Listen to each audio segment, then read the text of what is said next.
Yeah, he's doing better. Don't have any more information. But he came back with us. He has full expectation that he'll be ready to go, but I do not have any updates from Reggie yet. I mean, do you have any what happened to him? Just a chest injury. Okay, but it required hospitalization. It did. Yeah, he was spitting up a little bit of blood. Okay. And then I any don't mean to be sorry, No, I no, don't I mean to get be it. I get short. it. I want to just make sure that when I give you guys the full update, Jordan, that I have the accurate information. That's all. Okay. Do you have any other updates from the game? How I, did you I don't. Our guys are just trickling in now, so guess I just got to be able to meet with you guys this morning, but I don't have much help as it relates to the injury. Sorry. And then lastly, I know that things were so touch and go last week, but do you have any clarity on so far what your schedule looks like this week and your location? I'm very hopeful that we'll be able to be here this week. I was doing the schedule earlier this morning, and all of our expectations for the time being are that we're going to be able to have our preparation here, and then we'll leave on Saturday before the game to go to Philly. Okay, thank you. You're welcome. Stu, hey Sean, what's an example of Chris Shula's ability to be an effective communicator and teacher, and how have you seen that show up in a game or practice meetings, whatever it may be? Well, I think it's just the consistent authenticity that he has, the way that he can connect with guys. I think he's got incredibly high emotional intelligence, Stu. He works really hard at his craft, and then it's really natural for him to connect with guys. And I think the most important things that you want to be able to check off as a coach.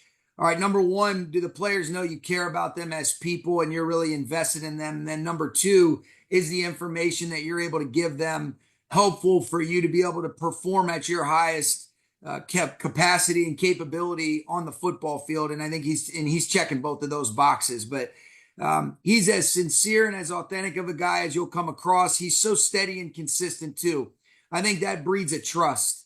And it's not one moment in particular. I think it's just the consistency at which he handles himself in all situations. And then you see him get all jacked up when one of those blitzes that those guys drew up ends up hitting, and thought he did an excellent job with our defensive coaches of putting together a great plan yesterday. Appreciate it. Thank You got it.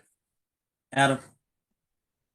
Hey, Sean, it felt like that first Philly game was kind of like a turning point, or like at least the aftermath of it was a turning point for that defense. In what ways did you kind of see the coaches and players make the strides that they needed to get to the point that they are now as a unit? I think when you have humbling experiences with the right kinds of people, those are where the real growth ops exist. And I think we had a lot of guys that really, as a team, you can look inward and you can say, is this really what we want to be about? Where are the things that we can adjust, adapt from a coaching perspective? And then where's the sense of urgency that's going to be required, for coaches and players to be able to execute the way that we want? And what kind of work needs to be put in throughout the course of the week? What do we need to do? How do we want to act, interact, and respond accordingly with how we move forward? And that humbling night, when you have the right people, it's just like I've told you guys, Adam, I think a lot of the scars that we've had as a team have been what led us to the point that we're at. And, I know the greatest growth opportunities that have ever taken part, with myself in particular, are when it's the most challenging times and you're thinking, man, I don't like this at all. And you look back on it and you say, I can't imagine where you would be without some of those adverse times. And I think that was one of those nights that, because we have the right people, the response was in alignment with what we want. But I also think there's a respect and an understanding of what's going to be required if we want to continue to earn some more time. And what a great challenge. We love it.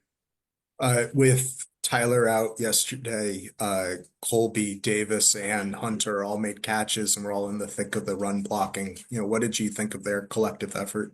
I thought they did a great job. I think it's a tremendous credit, Adam, to really Nick Caley's leadership of that room. I mean, you look at how much better all three of those guys have gotten throughout this year. They're very good football players that are interchangeable, and I think that's a really valuable trait for us because of all the things that you just mentioned.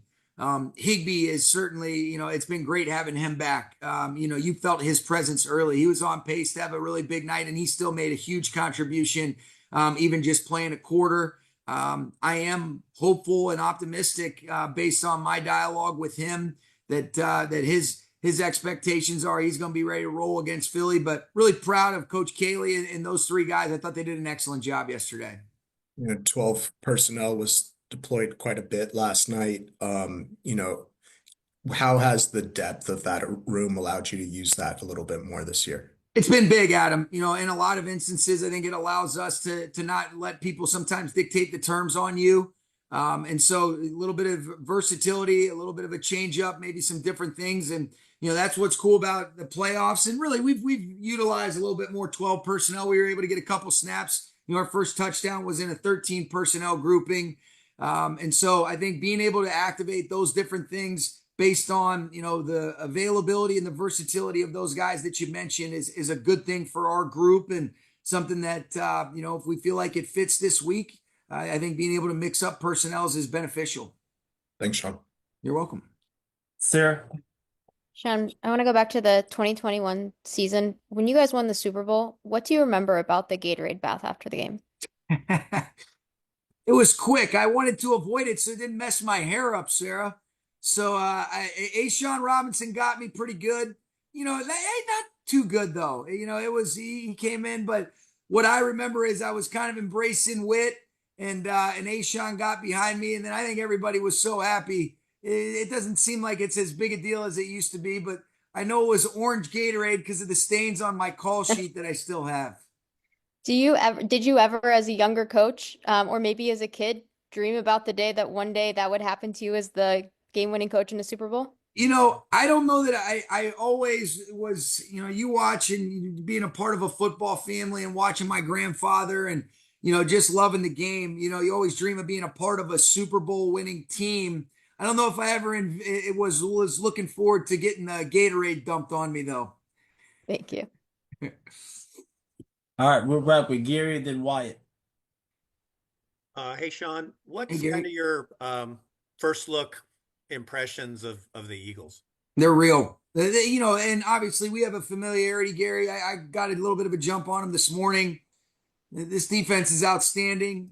Their offense, we know how tough they are to defend in terms of the different things that they can present in the run game, how good they are offensive line wise. They've got great skill. Obviously, Saquon is, probably going to win Offensive Player of the Year. And he, obviously we have a ton of respect for Jalen Hurts. And then I think Goddard, you look at him making a big play, catching a bubble for a touchdown and stiff arming guys the other day. So they're in this position for a reason, Gary. And we're looking forward to the challenge to go swing though. I'll promise you that. In that first game, was Barkley, was that just, tremendous individual effort, or did you guys have breakdowns? I mean, when you look at that, Yeah. what was the... Well, I think first and foremost, you got to give them credit. I mean, they did an excellent job. And then there were some things where we certainly could have put our guys in some better spots. And then there were some things where we misfit some runs. And then, the last one that he broke out, we were in a zero blitz and he broke through the line of scrimmage and there's no one left and he's got the speed to finish. That's the thing that makes Saquon so special. He's patient. He hits you for a couple of those runs, but if he gets clean to the second and third levels, he's such a slash runner and he's got the speed to finish. That's why he's such a dynamic player. So I think our sense of urgency will be appropriate for the task at hand this week. And we love it and we're looking forward to it, but we got a ton of respect for this group.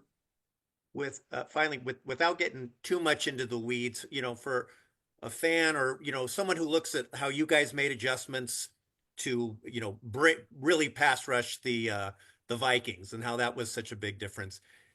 Are there similar kinds of adjustments, dramatic kinds of things that you can do to control a running back, to stop a running back like Barkley? Yeah, that's a good question, Gary. It's a little bit different because of the way that blocking surface can really unfold and, dependent upon how many people they commit to the surface, where are people in forced positions to be able to block certain things. A lot of those pass rush things, you kind of understand how many people are committed to the protection. What are some of the rules based on the regularity at which you're activating a drop back system?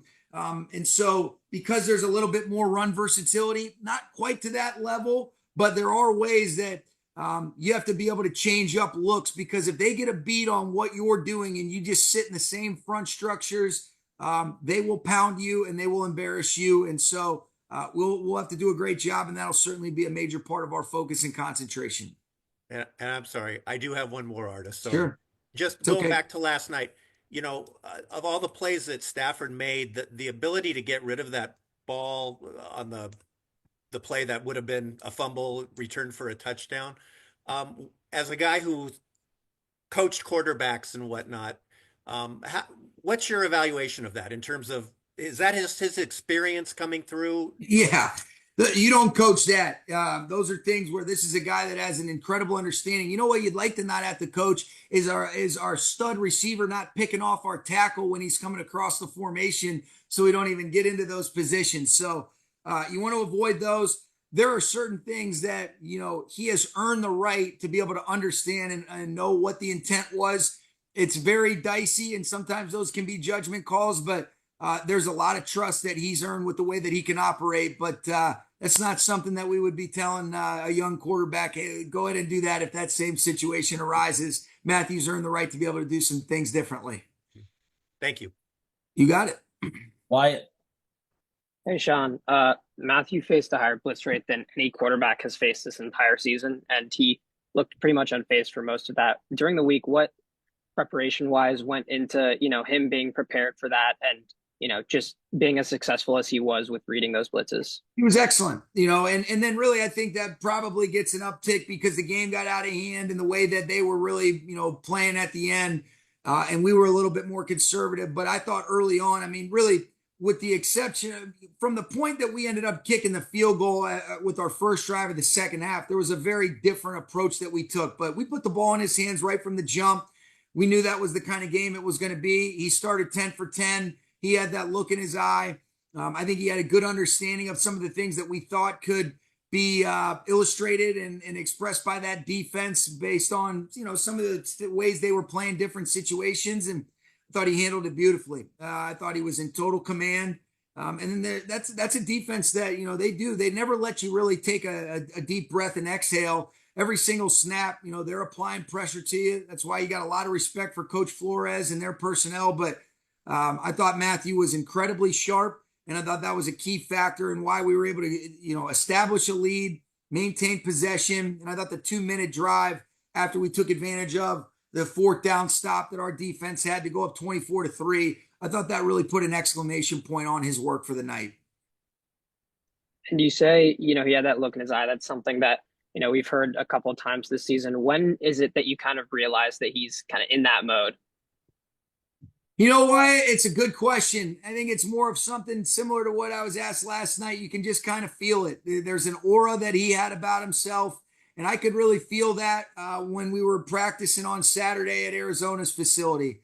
And I felt that really from our whole team, but certainly with him as the leader and being in a position where you're naturally thrust into a leadership role. When number 9's feeling good, it sure makes me feel good too, Wyatt. Thank you. Hey, Coach Jordan, I guess, has another one. Okay. Thanks, guys. Appreciate the follow-up, Sean. Yep. Just really quick, your reaction to watching Jared Verse's touchdown return, the speed, and then the flourish at the end. Yeah, I want to know why he didn't hit 20.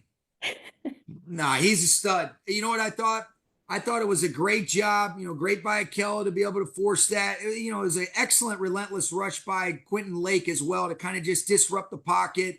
And then I love the athleticism to be able to pick it up, and he's a stud. I know he probably thought he was going to do a lot cooler stuff, but that flip looked pretty cool to me. It was a huge turning point in the game, and he was rolling. He's a man. We're proud of him, and he's doing a great job.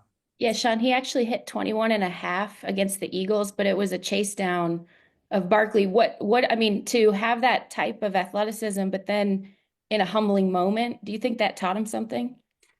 I know this. It means that I did know about that speed that he hit, which means he was dogging it on the touchdown yesterday.